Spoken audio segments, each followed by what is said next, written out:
trade deadline has come and gone, and the Dallas Stars did take part in it. We'll talk all about the Scott Wedgewood trade that went down last night. We'll talk about the other Western Conference teams and how their trades affect the Stars. We'll talk about John Klingberg and talk about winners and losers in this deadline. All of it coming up on today's live episode of Locked On Stars. Your Locked On Stars, your daily podcast on the Dallas Stars. Part of the Locked On Podcast Network. Your team every day. Howdy,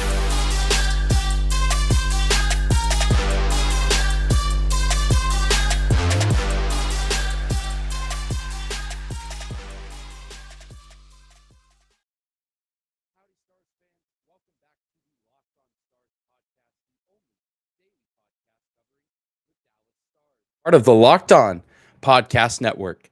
Your team every day. I'm your host, Dane Lewis, your local expert on all things Dallas Stars hockey, coming to you at the end of the trade deadline. And what a crazy trade deadline it was, folks. We have a lot to cover. Thank you for joining today's live episode of Locked On Stars, reacting to all the trade deadline shenanigans, chaos, whatever you want to call it. Today's episode is brought to you by Rock Auto. Amazing selection, reliably low prices, all the parts your car will ever need.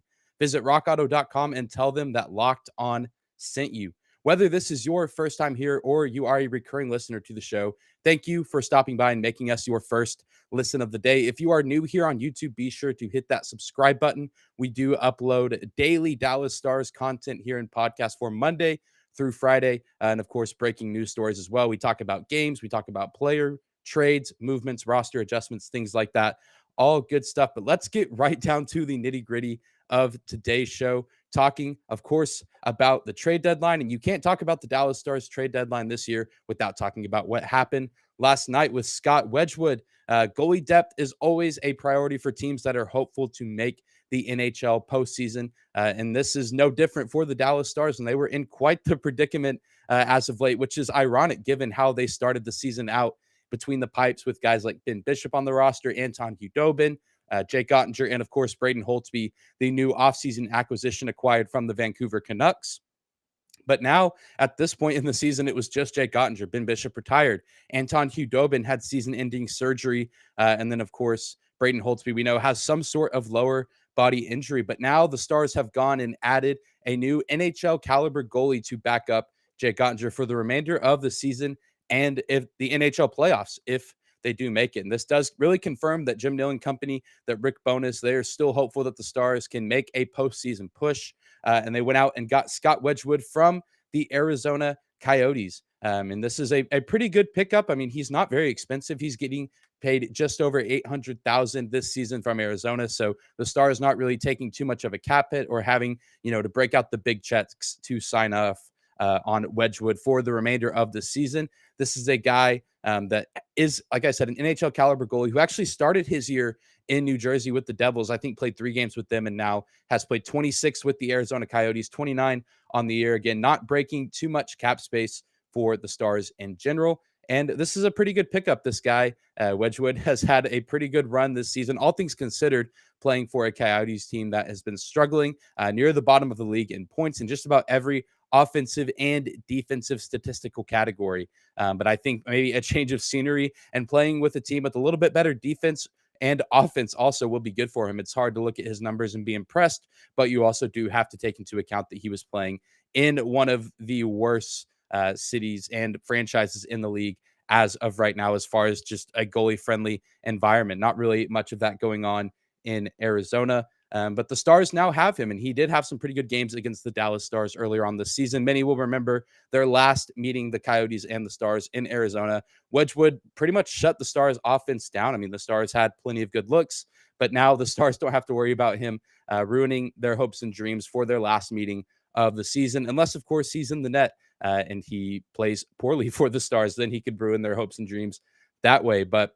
no really other big moves for the Stars at the deadline to talk about. They stayed relatively quiet, which is what I thought they would do. I was kind of even surprised at the Wedgewood deal, but also when you think about it, we talked about it on Monday's episode that came out today in the morning, that Adam Scheel, the guy that they pulled up from the AHL, was never really going to be the long-term solution for this team. And so I think this move makes a lot of sense, but no really other big moves. John Klingberg is staying with the Dallas Stars for what seems like the remainder of this season. Whether or not he will move on to a different team in the offseason, we'll have to wait and see. We'll have to see what happens as far as if the Stars make the playoffs. If they do make the playoffs, how far will they go?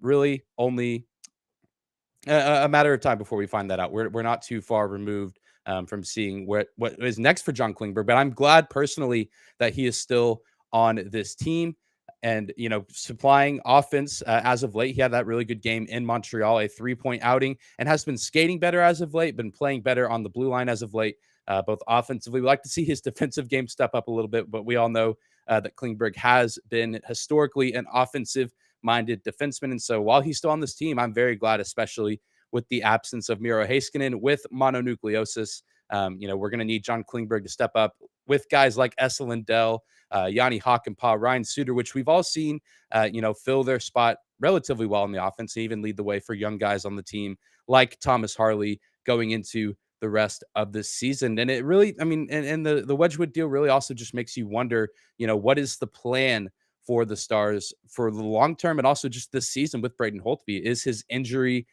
more serious than we think it is, and that's why they brought in Wedgewood? Or is it just kind of a, hey, we need a third guy on the roster for insurance in case Holtby is close to coming back, but they don't know how well he will hold up? It just also leads to a lot of questions about the future. Obviously we know Jake Ottinger is the guy for this Stars team going forward. I don't envision him really leaving anytime soon. Obviously not traded here at the deadline, still on his rookie deal.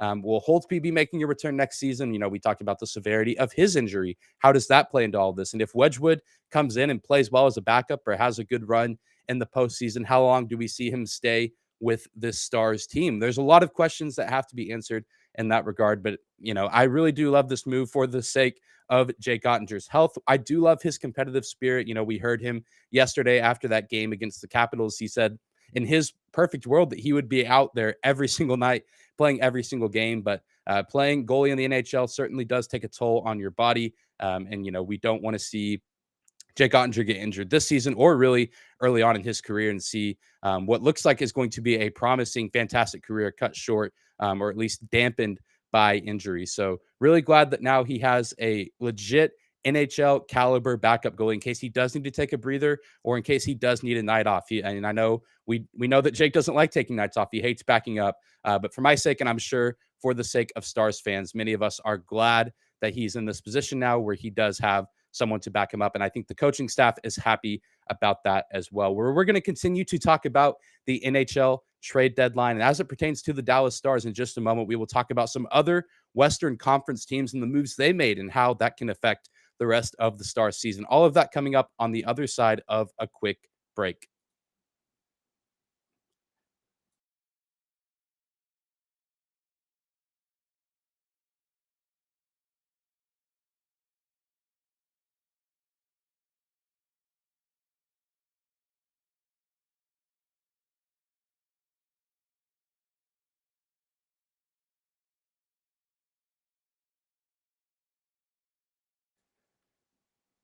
Today's episode is brought to you by betonline.net. It's that time of year again as college basketball's tournament is finally upon us. From all the latest odds, contest, and player props, betonline.net is the number one source for all your sports betting needs and info.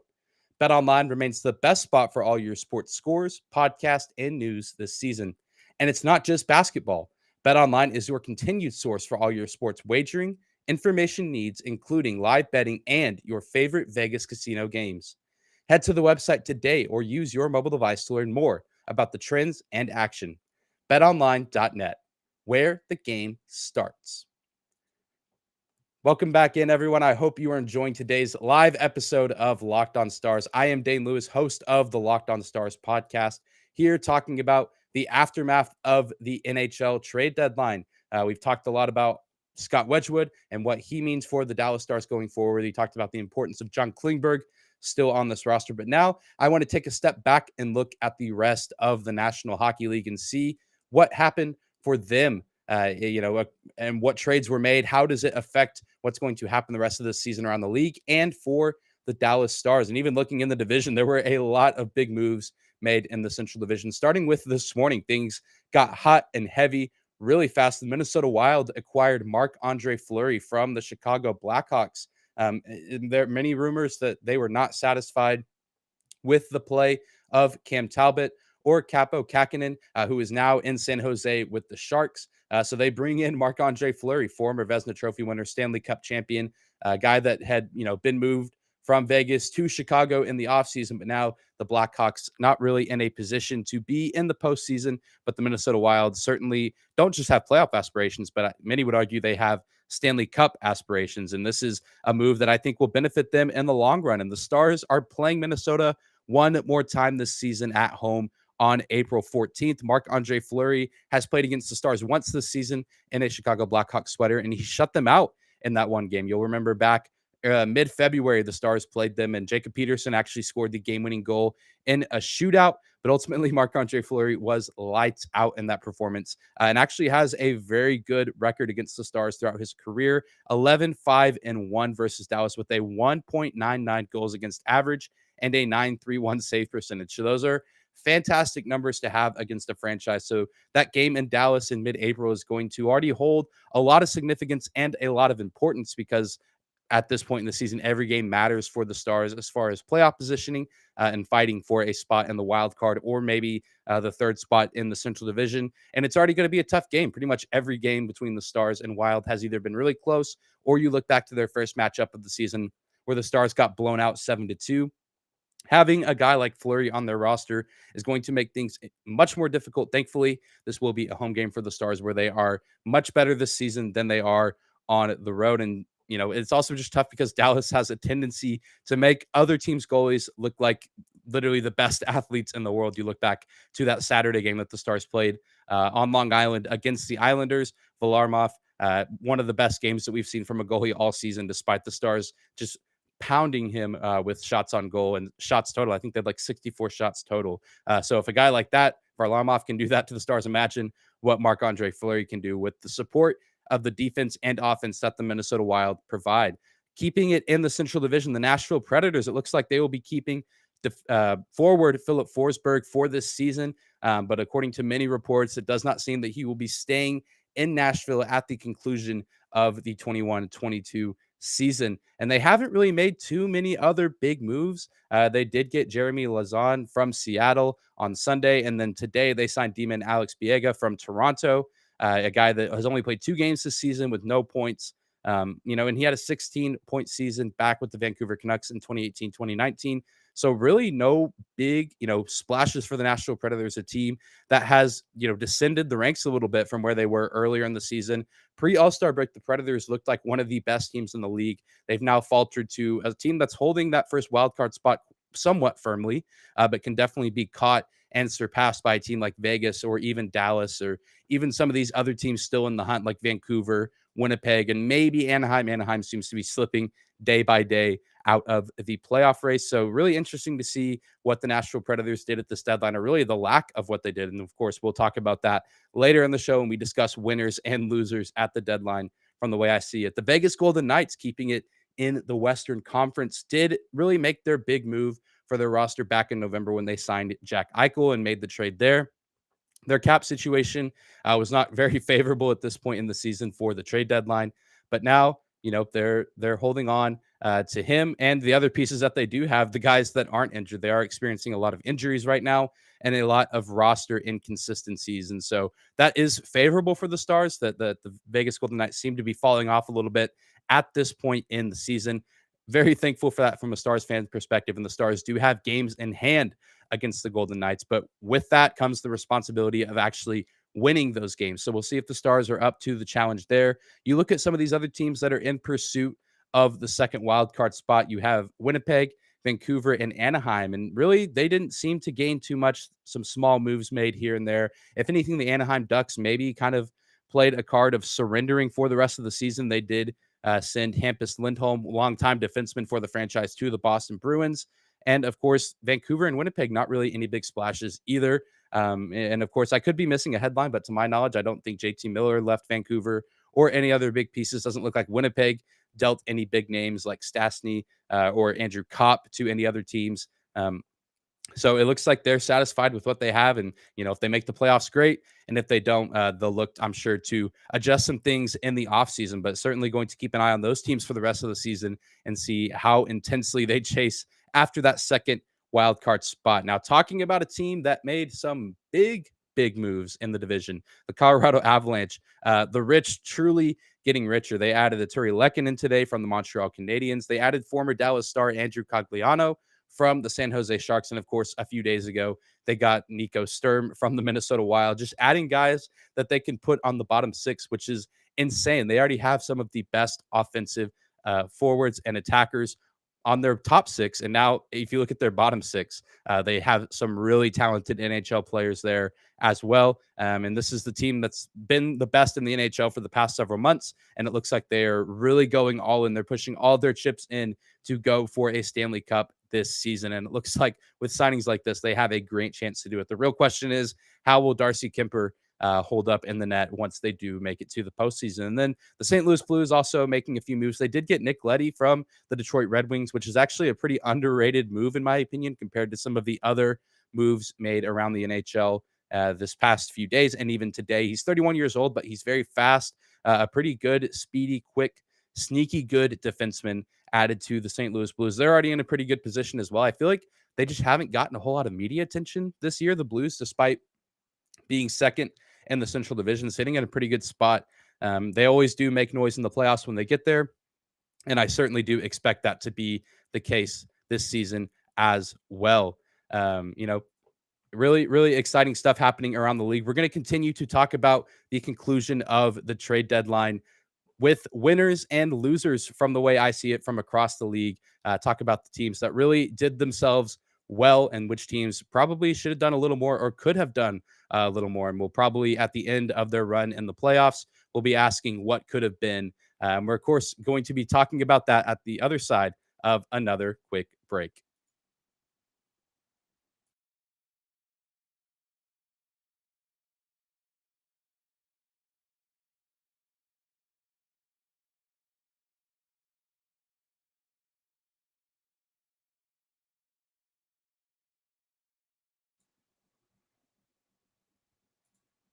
Today's episode is also brought to you by RockAuto.com. With the ever increasing numbers of makes and models, it's now impossible for your local chain auto parts store to stock all the parts that you need. Why endure often pointless or seemingly intimidating questioning and wait while the person behind the counter orders the parts on their computer, choosing the only brand that their warehouse happens to carry? You have computers with access to RockAuto.com at home and in your pocket. Save time and money when using Rock Auto. Rock Auto's prices are reliably low for every single customer, and they're a family business serving do-it-yourselfers for over 20 years. Rock Auto has everything that your car or truck could possibly need: brake parts, tail lamps, motor oil, and even new carpet. Go to rockauto.com right now and see all the parts available for your car or truck. Write Locked On in their How Did You Hear About Us box so they know that we sent you. Amazing selection, reliably low prices, all the parts your car will ever need at rockauto.com. Closing out today's live episode of Locked On Stars, your host, Dane Lewis here at Dane_Lewis on Twitter. Be sure to give me a follow there if you do not do so already. If this is your first time with Locked On Stars on YouTube, I want to say thank you for stopping by. Be sure to check out the short show every Monday through Friday. We upload daily Dallas Stars content, talking about game recaps, roster moves, press conferences, all the things you could ever want to know about the Dallas Stars. We cover it on this show every Monday through Friday. So be sure to hit that subscribe button here on YouTube if you are new. But let's close out today's live episode talking about the winners and losers from this trade deadline. And starting off with one of the first winners, and we talked about him at the end of the last segment, and it's pretty clear: the Colorado Avalanche. The rich get richer. They added more scoring depth to a team that can already seemingly score at will. This is a team that's good for at least what seems 3 goals a night, unless they face a really hot defense or a really hot goaltender. We talked about the guys that they added in Sturm, Lekkinen, Cogliano. You add that to guys that are already some of the most dangerous players in the league, and Nathan MacKinnon, Cale Makar, Mikko Rantanen, Nazem Kadri, Gabriel Landeskog. I mean, the list goes on and on and on. This is a team that many thought could be favorites to win the cup this year, and they have lived up to the hype so far. And now it seems like they're going to continue to do so. And this team is going to be dangerous in the playoffs. And we talk about the Stars wanting to get into that second wild card spot at the very least. And that seems like that would be their matchup, the Colorado Avalanche. So could be a tall task if the Stars do make it into the postseason and have to take on a dangerous red hot Avalanche team with some of the best scoring depth you will see in the National Hockey League.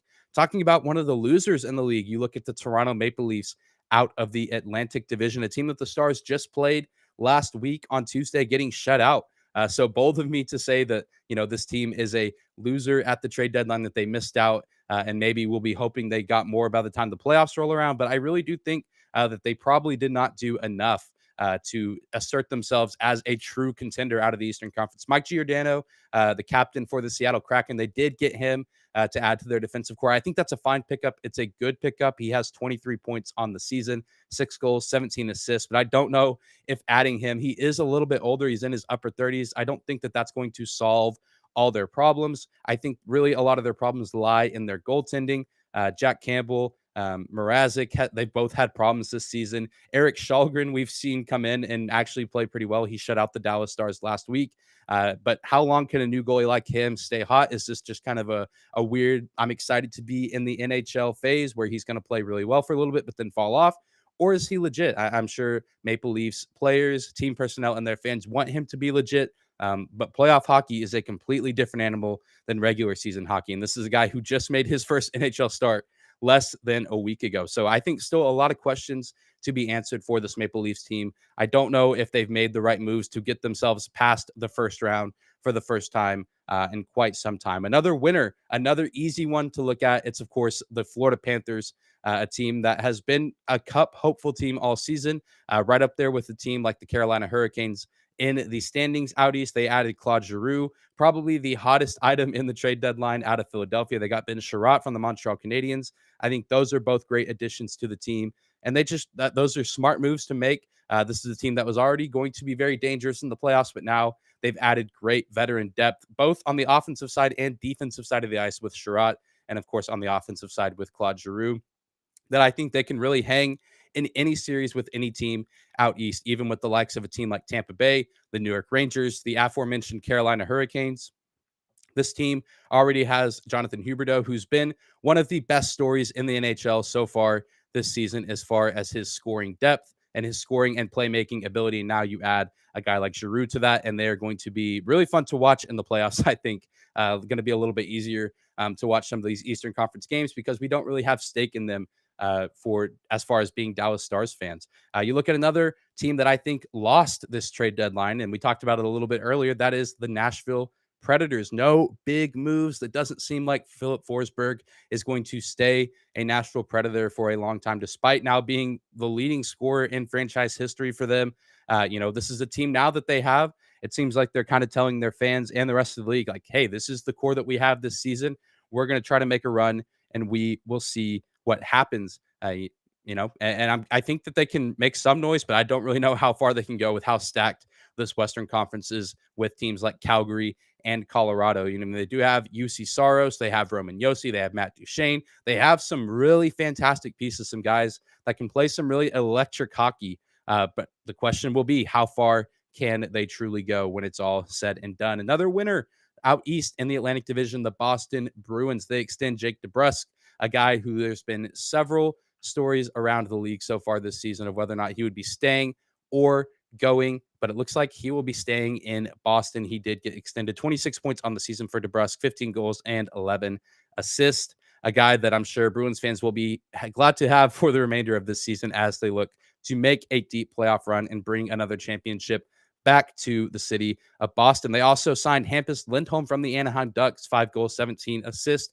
22 points on the year. That is fantastic defenseman depth to add to, a decor that's already pretty strong with Charlie McAvoy. They also added Josh Brown from the Ottawa Senators, not a big stats guy, but a big body, another guy that's just going to fill a roster spot and be a great depth player. Again, joining the likes of Charlie McAvoy and already a very stacked Boston defenseman core. Really good stuff from around the NHL trade deadline today. Of course, we're going to be keeping an eye on the fallout, all the big stories surrounding the NHL and how these rosters are going to shape out. And strap in, folks. This is going to be a very thrilling end to the season and probably going to be one of the more exciting playoffs that we've seen in quite some time, which I feel like we say that every year, and then it lives up to the hype and the expectations every single time. But that's going to do it for today's live episode of Locked On Stars. Thank you guys for stopping by and tuning in. Truly do appreciate it. Be sure to subscribe here on YouTube if you are not already subscribed. Be sure to also go over and check out the Locked On Fantasy Hockey live show happening right after this at 3:30 Eastern Time, 2:30 Central Time. Be sure to check that out. They will be talking about the entire National Hockey League and what happened with trades going team to team. They'll be having local hosts join the show as well to talk about their teams and the moves that were made. You can also find our show every single day, Monday through Friday, Locked On Stars on YouTube and your favorite podcasting platform, whether that's Apple Podcasts, Spotify, Google Podcast. We are there. Be sure to check out our show and follow and subscribe if you do not do so already. You can also find me on Twitter at Dane_Lewis. You can also find our show on Twitter at Locked On Stars. Be sure to check us out there as well. But that's going to do it for today's episode. We will be back on Wednesday breaking down Tuesday's matchup between the Dallas Stars and the Edmonton Oilers. We'll see you there, Stars fans. Have a great rest of your day.